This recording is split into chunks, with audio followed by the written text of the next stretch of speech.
Hey guys, welcome back to the channel. Fabrizio Romana here as always to keep you posted on the transfer market. Today guys, important news on the Benjamin Sesko saga, and so let's jump into it.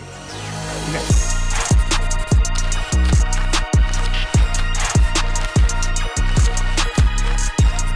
We are entering into a crucial day, guys, with Benjamin Sesko. Crucial, big moment, big story, and big situation to explain. That's why we are here on the channel, and that's why we are ready to enter into details of the story. Let me start, guys, with the situation around the player, because after last night, Newcastle presented an improved proposal for Benjamin Sesko, 80 million euros fix, 10 million euros in add-ons, 90 million euros. Today, Manchester United, after calling Red Bull Leipzig over the recent days to tell them, don't worry, we are gonna bid. Don't worry, we are gonna bid. Get ready, we are gonna bid. Now, Manchester United enter in scene. And Manchester United present an official bid, as Bill revealed today. The bid is 75 million euros plus 10 million euros in add-ons.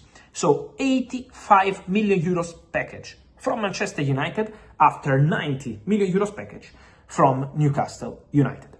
Let's clarify some points. Manchester United bid 75 plus 10, 85, includes a part of these add-ons being really easy to reach.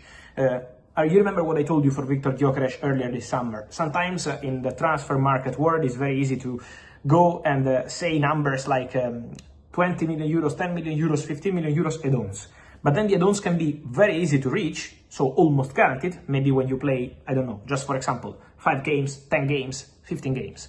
Maybe can be quite easy to reach when you score 10 goals, 20 goals, 30 goals with the club. Or maybe can be very difficult to reach, like win the Champions League, win the Premier League, or whatever. In some cases are even like win the Ballon d'Or, or these sort of things. So add-ons is not meaning guaranteed money. Can be almost guaranteed in some cases, can be easy in some cases, can be difficult in other cases. In this Manchester United proposal, the main part of the add-ons are quite easy to reach. That's the description of those involved in the deal. So 75 plus 10 with quite easy main part of these add-ons as part of the package. Why Manchester United bid?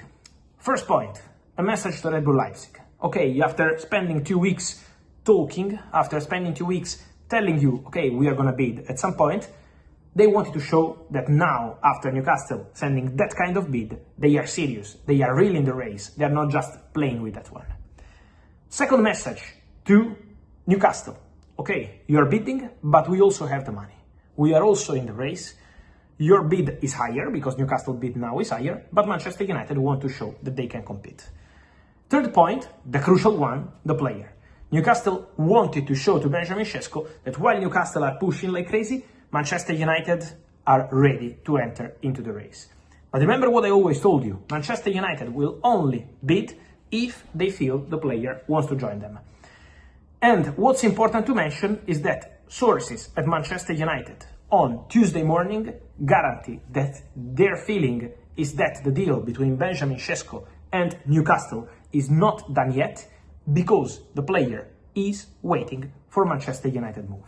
Was waiting for Manchester United move, was because now the bid is on the table and Man United are officially part of this conversation, but Manchester United feel that Sesko was waiting for them. And this is why they decided to enter into action and to send that proposal. One of the reasons why they decided to send that proposal.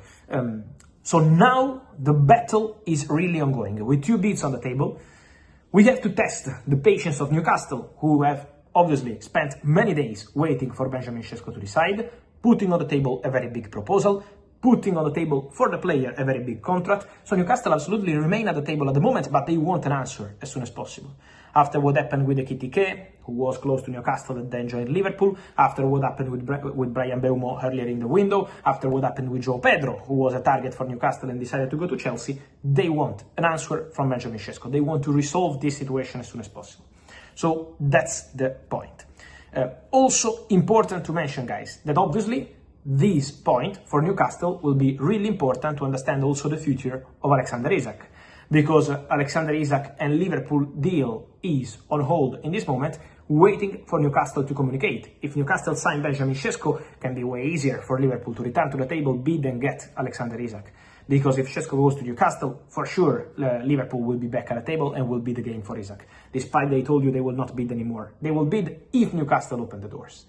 But if Benjamin Sesko goes to Manchester United and Man United feel internally that he's waiting for them, well, in that case, obviously for Newcastle could be different. They will look for a new striker on the market, but to find a striker now, almost 23 days to the end of the transfer window, and to find him to replace a top player like Alexander Isak is not going to be something easy. So let's see what's going to happen there. But now Manchester United at the table with a big proposal. Now, crucial factors. The first one, what the player will decide to do, because Benjamin Sesko at the moment has not communicated, okay, I only want to go to that club. Man United believe that he's waiting for them, because they see that at the moment a deal with Newcastle is not closed, and this is why Man United believe that he's waiting for them, but at the moment, still waiting for a formal communication from Benjamin Sesko. On the other side, Red Bull Leipzig, because Leipzig are in control of the situation.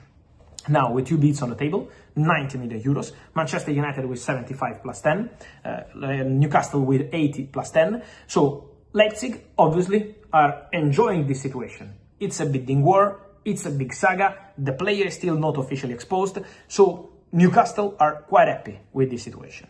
Now, it's going to be really important to understand the timing of all parties involved.